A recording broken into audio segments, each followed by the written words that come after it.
మళ్లీ పట్నంటూరుకు CM Revanth okay. దుర్గం చెరువు కబ్జా ఆరోపణలు బీఆర్ఎస్ ఎమ్మెల్యే కొత్త ప్రభాకర్ రెడ్డిపై కేసు అయితే నమోదైంది. దుర్గం చెరువులో 5 ఎకరాల స్థలం ఆక్రమించారని ఆరోపణలున్నాయి. హైడ్రా ఫిర్యాదుతో కేసు నమోదు చేశారు. మాధాపూర్ పోలీసులు ఆక్రమిత స్థలాన్ని ప్రైవేట్ ట్రావెల్స్ పార్కింగ్ ఇచ్చినట్లుగా గుర్తించారు. దుర్గం చెరువు ఆక్రమణల వ్యవహారంలో బీఆర్ఎస్ ఎమ్మెల్యే కొత్త ప్రభాకర్ రెడ్డిపై మాధాపూర్ పోలీసులు పోలీస్ స్టేషన్లో కేసు నమోదైంది. చెరువు స్థలాన్ని ఆక్రమించారన్న ఆరోపణల నేపథ్యంలో ఎమ్మెల్యేతో పాటుగా వెంకటరెడ్డి అనే వ్యక్తిపై కూడా పోలీసులు కేసు నమోదు చేశారు. హైడ్రా అధికారులు ఫిర్యాదు మేరకు చర్యలు తీసుకున్నారు. పోలీసులు తెలిపిన వివరాల ప్రకారం దుర్గం చెరువు పరిధిలోని దాదాపుగా 5 ఎకరాల స్థలాన్ని కబ్జా చేసినట్టుగా హైడ్రా అధికారులు అయితే గుర్తించారు. చెరువు ప్రాంతాన్ని మట్టి రాళ్లతో నింపి చదును చేశారని, అనంతరం ఆ స్థలాన్ని ఎస్టీఎస్ ప్రైవేట్ ట్రాన్స్పోర్ట్ వారికి పార్కింగ్ కోసం అద్దెకిచ్చారని ఆరోపణలు అయితే ఉన్నాయి. ఇలా అక్రమంగా ఆక్రమించిన ప్రభుత్వ భూమి ద్వారా నిందితులు అక్రమ ఆదాయం పొందుతున్నారని హైడ్రా తన ఫిర్యాదులో పేర్కొంది. వాస్తవానికి 2014లోనే హెచ్ఎండిఏ దుర్గం చెరువు ఎఫ్టీఎల్ పరిధి ప్రాథమిక నోటిఫికేషన్ జారీ చేసింది. అయితే నోటిఫికేషన్ ఉన్నప్పటికీ నిబంధనలు ఉల్లంఘించి ఆక్రమణలు జరిగాయని అధికారులు గుర్తించారు. ఈ ఆక్రమణలపై హైడ్రా సూపర్వైజర్ క్రాంతి ఆనంద్ ఇచ్చిన ఫిర్యాదు మేరకు మాదాపూర్ పోలీసులు స్పందించారు. ఎమ్మెల్యే కొత్త ప్రభాకర్ రెడ్డి వెంకటరెడ్డిపై బిఎన్ఎస్ చట్టంలోని 329(3)(3)(5) సెక్షన్లతో పాటు పీడీపీపీ యాక్ట్ సెక్షన్ కింద మరి కేసు నమోదు చేసి దర్యాప్తు అయితే చేపట్టారు. కొత్త ప్రభాకర్ రెడ్డి మనకి తెలుసు, బీఆర్ఎస్ ఎమ్మెల్యే మరి కొత్త ప్రభాకర్ రెడ్డిపై మరి ఈ యొక్క ఆరోపణలు ఉన్నాయి. ఒక రకంగా చెప్పాలంటే హైడ్రా అనేది వచ్చి సామాన్య ప్రజలందరికీ న్యాయం చేకూరుస్తుందని చెప్పి తెలంగాణ రాష్ట్ర వ్యాప్తంగా ప్రజలందరూ కూడా నమ్ముతున్నారు.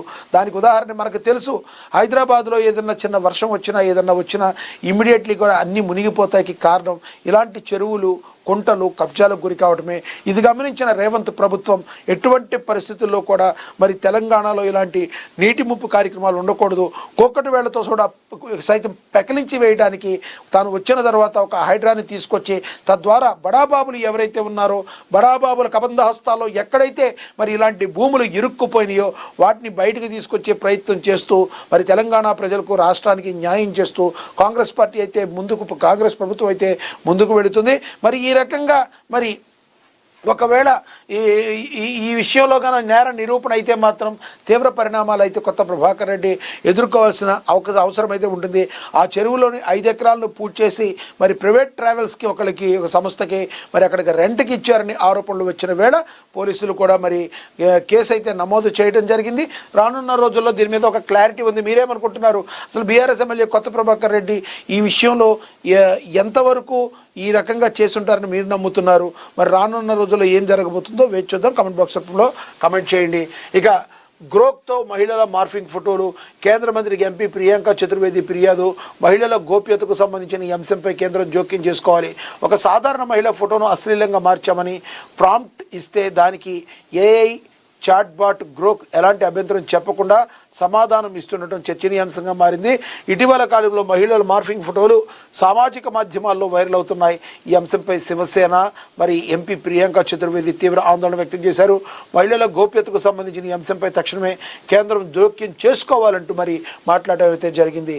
ఒక ఏఐ ద్వారా మరి విప్లవాత్మకమైన మార్పులు వచ్చి ఉపయోగానికి పాజిటివ్ వైపుకి తీసుకువెళ్లాల్సిన దాన్ని మరి ఇలాంటి అశ్లీలంగా మరి మహిళలను కించపరిచే విధంగా ఉండేటట్టు వాటాన్ని చాలా తీవ్రంగా కఠినంగా శిక్షించాలి. ఇలాంటి పనులు చేసేవాళ్ళని ఏదంటే ఒక వస్తువు లేదంటే ఒక టెక్నాలజీ ఏదన్నా వచ్చినప్పుడు దాన్ని ఉపయోగించుకుని మనం అభివృద్ధి చెందే వైపుకి వెళ్ళాలి, కానీ అధపాతాళానికి పడిపోయేటట్టుగా ఉండకూడదు. మరి కానీ ఇలాంటి రావడానికి గురించి మరి కేంద్ర ప్రభుత్వం అయితే జోక్యం చేసుకోవాలి. మహిళలకు భద్రతను కల్పించాలి, వాళ్ళ మాన ప్రాణాలకు మరి భద్రత కల్పించాల్సిన బాధ్యత కేంద్ర ప్రభుత్వం మీద అయితే ఉంటుంది. చూడాలి రానున్న రోజుల్లో మరి ఏఐకి సంబంధించి ఇలాంటి మార్ఫింగ్ చేసే వాళ్ళకి కేంద్ర ప్రభుత్వం ఉక్కుపాదం